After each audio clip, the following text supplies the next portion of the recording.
halkani waa Fahan Academy. magacaygu waa Axmed Cabduqaadir Xuseen.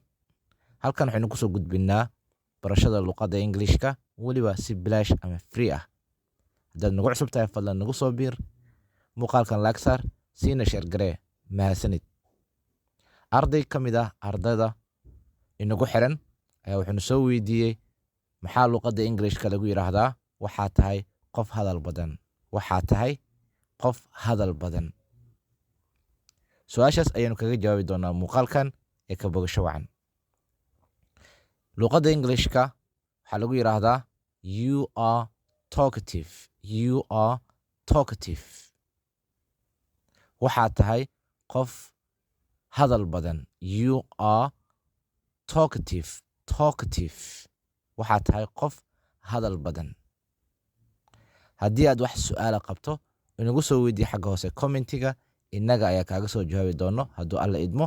innagoo kasoo diyaarin doono muuqaalkan muuqaal la mid ah. mahadsanid.